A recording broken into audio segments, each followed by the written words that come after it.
ಸಂದರ್ಭದಲ್ಲಿ ಅವರು, ಯಾಕಂದ್ರೆ ಅವರು ಸತ್ತ ನಂತರ ಪ್ರೇತಾತ್ಮ, ಆದರೆ ಜೀವಂತವಾಗಿದ್ದಾಗ ನಮಗೆ ಹಿರಿಯರು. ಆದ್ರೆ ಇಂತಹ ಒಂದು ಪರಿಹಾರಗಳನ್ನ ಮಾಡಿಕೊಂಡಂತಹ ಸಂದರ್ಭದಲ್ಲಿ ನಮಗೆ ಯಾವುದೇ ರೀತಿಯ ಸಮಸ್ಯೆಗಳನ್ನು ಕೊಡದೆ ಅವ್ರು ಏನ್ ಮಾಡ್ತಾರೆ ಅಂತಂದ್ರೆ ಅವರ ಲೋಕಕ್ಕೆ ಅವರು ಅಂದ್ರೆ ಹೈಯರ್ ಪ್ಲೈನ್ ಅಂತ ಏನಿದೆ ಅಥವಾ ರೀಕಾರ್ನೇಷನ್ ಅಥವಾ ಪುನರ್ಜನ್ಮ ಇದನ್ನ ಅವರು ತಗೊಳ್ತಾರೆ, ಅಂದ್ರೆ ಅವರ ಕರ್ಮದ ಆಧಾರದ ಮೇಲೆ. ಆದ್ರೆ ಯಾವಾಗ ಅವ್ರಿಗೆ ಸದ್ಗತಿ ಸಿಕ್ಕಿ ಅವ್ರು ಹೋಗ್ತಾರೆ, ಅಂತಹ ಸಂದರ್ಭದಲ್ಲಿ ಏನಾಗುತ್ತೆ ಅಂದ್ರೆ ನಮಗೆ ಅವರ ಒಂದು ಆಶೀರ್ವಾದ ಸಿಗುತ್ತೆ. ಅವಾಗ ನಮ್ಮ ಮನೆಯಲ್ಲಿ ನಿಂತಿರೋ ಕಾರ್ಯಗಳು ನಡೆಯುತ್ತೆ.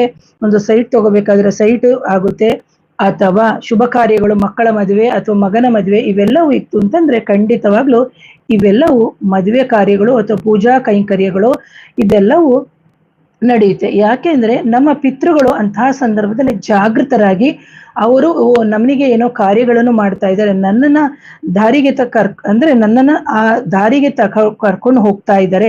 ಸೊ ಹಾಗಾಗಿ ನಾನು ಸ್ವರ್ಗಸ್ಥರ ಆಗಬೇಕು ಅನ್ನೋದು ಅಂತಹ ಒಂದು ಆ ಸೂಕ್ಷ್ಮ ಶರೀರದ ಆತ್ಮಗಳು ಅಂತೇನಿದೆ ಅದಕ್ಕೆ ಆಗುತ್ತೆ.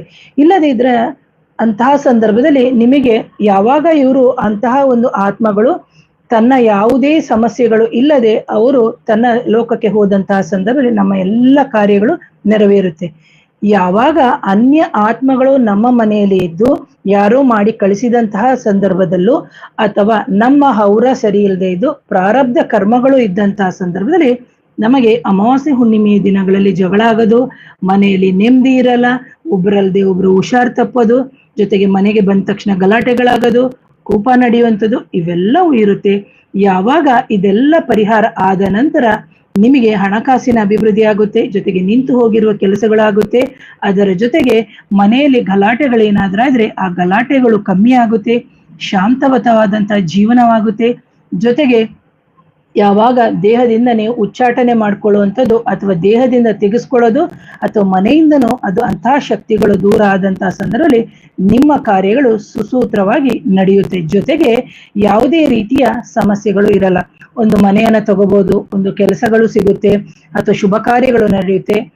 ಜೊತೆಗೆ ಏನಾಗುತ್ತೆ ಅಂದ್ರೆ ಅನ್ಯ ಆತ್ಮಗಳು ಬಿಟ್ಟು ಹೋಗುವಂತಹ ಸಂದರ್ಭದಲ್ಲಿ ನಿಮಗೂ ಸಮೇತ ಯಾವುದೇ ಸಮಸ್ಯೆಗಳು ಕೊಟ್ಟಿದ್ರು, ದೇಹ ನೋವು, ಶಕ್ತಿ ನಿಶಕ್ತಿ ಇವೆಲ್ಲವೂ ಸಮಸ್ಯೆಗಳಿರುತ್ತೆ ದೇಹದಿಂದ ತೆಕ್ಕೋಬೇಕಾದ್ರೆ. ಆದ್ರೆ ಅಂತಹ ಆತ್ಮಗಳನ್ನ ಬಂಧಿಸದೆ, ಬಂಧನ ಮಾಡದೆ ಶುಭವಾದ ರೀತಿಯಲ್ಲಿ ಕಳಿಸಿದ್ರೆ ಖಂಡಿತವಾಗ್ಲೂ ಅದು ನಿಮಗೆ ಆಶೀರ್ವಾದವನ್ನೇ ಸಮೇತ ಮಾಡ್ಬಿಟ್ಟು ನಮ್ಮ ದೇಹದಲ್ಲಿ ಇದ್ದುಕೊಂಡು ಅದರ ಪಾಟಿಗೆ ಅದೇನ್ ಮಾಡುತ್ತೆ ಅಂತಂದ್ರೆ ನಮ್ಮ ದೇಹದ ಮುಖಾಂತರ ಒಂದು ಆಹಾರ ಮಾಡೋದು, ತಿನ್ನೋದು, ಕುಡಿಯೋದು ಇವೆಲ್ಲವನ್ನು ಮಾಡ್ತಾ ಇರುತ್ತೆ. ಜೊತೆಗೆ ಬಂದಿರುವಂಥದ್ದೇ ಕೆಟ್ಟದು ಮಾಡಕ್ಕೆ. ಯಾಕೆಂದ್ರೆ ನಿಮ್ಮ ಮಗಳಿಗೊಂದು ಕೆಲಸ ಸಿಗ್ಬೇಕು, ಸಿಗಲ್ಲ.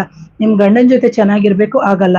ಅಥವಾ ನಿಮ್ ಗಂಡ ಒಳ್ಳೆತನದಲ್ಲಿ ಇರ್ಬೇಕು, ಆಗಲ್ಲ. ಯಾಕೆಂದ್ರೆ ಅನ್ಯ ಆತ್ಮಗಳು ಆ ತರ ಎಲ್ಲ ಇದ್ದಂತಹ ಸಂದರ್ಭದಲ್ಲಿ ನಿಮಗೆ ಸಮಸ್ಯೆಗಳನ್ನೇ ಕೊಡುತ್ತೆ ಹೊರತು ನಿಮಗೆ ಪರಿಹಾರಗಳನ್ನ ಕೊಡಲ್ಲ. ಅಂತಹ ಸಂದರ್ಭದಲ್ಲಿ ನಾವು ಸೂಕ್ಷ್ಮವಾದ ವಿಚಾರಗಳನ್ನ ಸರಿಯಾದ ರೀತಿಯಲ್ಲಿ ಮಾಹಿತಿ ಪಡೆದು ಪರಿಹಾರಗಳನ್ನ ನಾವು ಮಾಡ್ಕೋಬೇಕಾಗುತ್ತೆ. ಅದರ ಜೊತೆಗೆ ಎಷ್ಟೋ ಜನ ನೀವು ನೋಡ್ಬೋದು ಅನ್ಯಾಯವಾಗಿ ಎಲ್ಲ ಕಡೆ ಹೋಗಿ ದುಡ್ಡನ್ನ ಕಳ್ಕೊತಾರೆ. ಜೊತೆಗೆ ನಮ್ಮಂತವ್ರನ್ನ ನೋಡಿದ ತಕ್ಷಣ ಅವ್ರಿಗೆ ಏನಾಗುತ್ತೆ ಅಂತಂದ್ರೆ ನಾವು ಇಲ್ಲಿ ಯಾವುದೇ ರೀತಿಯ ವೇಷಭೂಷಣಗಳನ್ನ ಹಾಕೊಂಡಿಲ್ಲ. ಯಾಕಂದ್ರೆ ನಿಮಗೆ ನನ್ನ ಮಾತಿನಲ್ಲೇ ಗೊತ್ತಾಗುತ್ತೆ. ನಿಜವಾಗ್ಲೂ ಹೇಳ್ಬೇಕು ಅಂದ್ರೆ ನನ್ನ ಮಾಂತ್ರಿಕದ ವಿಚಾರವಾಗಿ ಮಾಡಿರುವಂತಹ ವಿಡಿಯೋವನ್ನ 4,81,000 ಜನ ನೋಡಿದ್ದಾರೆ. ಎಷ್ಟು ಜನ ಕಮೆಂಟ್ ಮಾಡಿದ್ದಾರೆ ಅಂತಂದ್ರೆ ಅದರಲ್ಲಿ ಮೇಡಮ್ ನೀವ್ ಹೇಳೋದೆಲ್ಲ ಸತ್ಯ, ನಮ್ಮ ಜೀವನದಲ್ಲಿ ಈ ತರ ಎಲ್ಲ ಆಗಿದೆ ಅಂತ ಮಿನಿಮಮ್ ಒಂದು ಎಷ್ಟು 2.5 ಲಕ್ಷನೋ 3 ಲಕ್ಷ ಜನ ಅದರಲ್ಲಿ ಕಮೆಂಟ್ ಮಾಡಿದ್ದಾರೆ. ನೀವು ಹೋಗಿ ನೋಡ್ಬೋದು, ಅಲ್ಲಿ ಲೈವ್ ಇದಿದ್ರೆ. ಯಾಕಂದ್ರೆ ಇರುವಂತಹ ವಿಚಾರವನ್ನ ನೇರವಾಗಿ ಹೇಳ್ತೀನಿ. ಇನ್ನೊಂದೇನು ಅಂದ್ರೆ ಯಾವುದೇ ವಿಚಾರಗಳನ್ನ ಅಥವಾ ಯಾವುದೇ ಪರಿಹಾರಗಳನ್ನ ಮಾಡ್ಲಿಕ್ಕೆ ಅಂತ ಬಂದಾಗ ಅಥವಾ ಮಾಡಿಸ್ಕೊಳ್ಳಿಕ್ಕೆ ಅಂತ ಬಂದಂತಹ ಸಂದರ್ಭದಲ್ಲಿ ಬಂದಂತಹ ವ್ಯಕ್ತಿಗೂ ತಾಳ್ಮೆ ಇರಬೇಕು.